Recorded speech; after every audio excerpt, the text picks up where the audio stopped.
నా కలలాంటి దొరికింది, నా ప్రేమ దేవత దొరికింది. ఆ కాళ్ళు దొరికాయి, గజ్జలు కట్టేస్తాను. ఆ కాళ్ళు గజ్జలు కట్టేస్తాను. పిడికాళ్ళ పట్టుకున్నాను.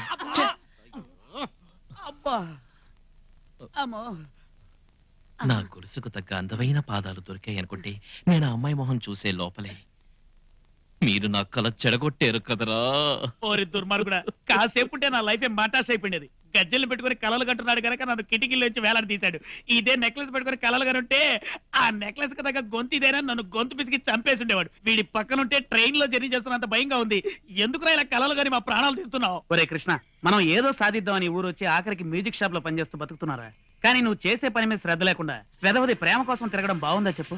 రైట్, నా గురించి ఏమైనా అనండి, కానీ నా ప్రేమ గురించి మాత్రం ఏమీ అనకండి. ప్రేమ లేని జీవితం ప్రాణం లేని శరీరం లాంటిది, కలలు కలని జీవితం చంద్రుడు లేని రాత్రి లాంటిది. రే, మన ఇండియన్ కల్చర్లో 16 ఏళ్ల వరకు తల్లిదండ్రుల కోసం బతుకుతాం. 25 ఏళ్ల తర్వాత పెళ్లి చేసుకుని భార్యాబిడ్డల కోసం బతుకుతాం.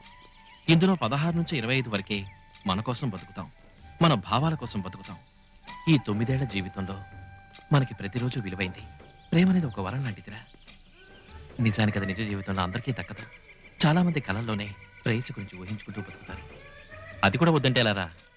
అదంతా ఓకే బావా, నీ లవర్ దొరికిన తర్వాత ఈ గజ్జల గురించి చావచ్చుగా. రే, ప్రేయసి దొరికిన తర్వాత కొనిస్తే అది స్వార్థం, పెళ్ళైన తర్వాత కొనిస్తే అది బాధ్యత. ఏ ప్రతిఫలం ఆశించకుండా నా ప్రేయసి ఎవరో కూడా నాకు తెలియకుండా ఈ గజ్జలతో ఎదురు చూస్తున్నానే. This is my love. నా ప్రేయసి ఎక్కడుందో కూడా నాకు తెలియదు, కానీ నా హృదయంలో తననే ఆరాధిస్తున్నాను.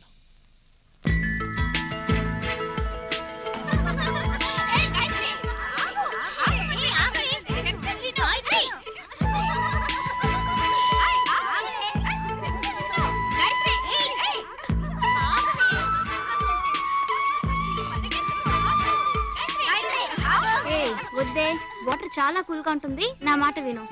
నో, నేను ఛాలెంజ్ చేస్తే గెలిచే తీరాలి.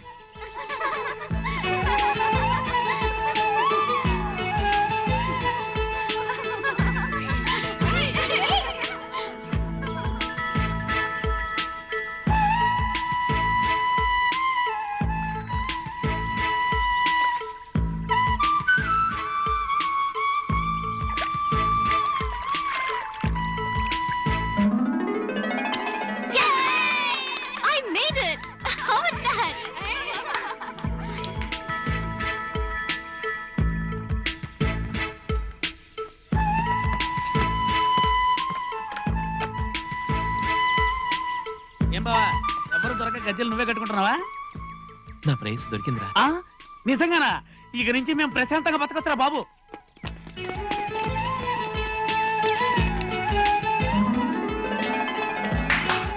హలో, బోటికి ఒకరు తక్కువ అవుతున్నారు, ఎవరైనా వస్తారా?